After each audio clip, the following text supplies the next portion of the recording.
বিশ্ব জলবায়ু নেগোসিয়েশনের দর কষাকষিতে প্রথম সপ্তাহের কারিগরি দর কষাকষি খুব গুরুত্বপূর্ণ, কিন্তু COP29-এর প্রথম সপ্তাহের কারিগরি নেগোসিয়েশন কোনোভাবেই কোনো ধরনের ফল নিয়ে আসতে পারেনি। অর্থায়নের নতুন মাত্রা এনসিকিউজি নির্ধারণের ক্ষেত্রে যে দর কষাকষি হচ্ছিল সেটা ভেঙে গেছে। এটা পাঠানো হয়েছে দ্বিতীয় সপ্তাহের মন্ত্রী পরিষদের চূড়ান্ত সিদ্ধান্তের জন্য।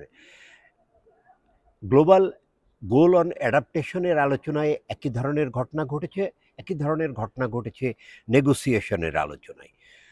অর্থায়নের কিউজির ড্রাফটে $1 ট্রিলিয়ন তহবিল বা $1.3 ট্রিলিয়ন তহবিল গঠনের কথা থাকলেও এটা ব্র্যাকেটবন্দি অবস্থায় আছে। উন্নত দেশগুলো এই অর্থায়ন দেওয়ার প্রশ্নে কোনো আগ্রহ দেখাচ্ছে না, ফলে এই মানমাত্রা এবার নির্ধারণ করা যাবে এমনটি অনেকেই বিশ্বাস করতে চাচ্ছেন না।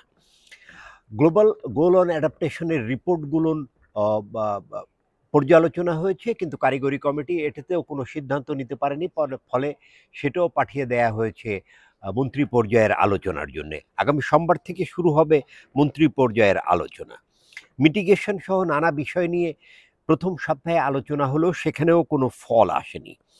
বর্তমান বিষয়ের নেগোসিয়েশন প্রশ্নে তৃতীয় বিশ্বের অবস্থানকে সমালোচনা করে একজন পরিবেশবিদ বলেছেন যে উন্নয়নশীল দেশগুলোর নেগোসিয়েটরদের উচিত উন্নত দেশগুলোকে বলা যে মিটিগেশনে তারা শতভাগ করুক, তাহলেই কার্বন দূষণ নিয়ন্ত্রণ করা যাবে।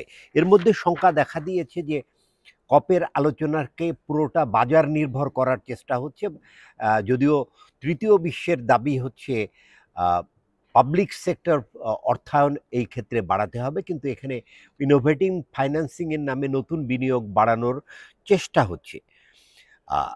সবচেয়ে বড় সমস্যা হয়ে গেছে এবারের কপ নেগোসিয়েশনে দ্বিতীয় সপ্তাহে যদি নাটকীয়ভাবে কোনো কিছু না ঘটে, তাহলে এই কপ যে ব্যর্থ হবে কোপেনহেগেনের মতন তা প্রায় নিশ্চিত হয়েছে।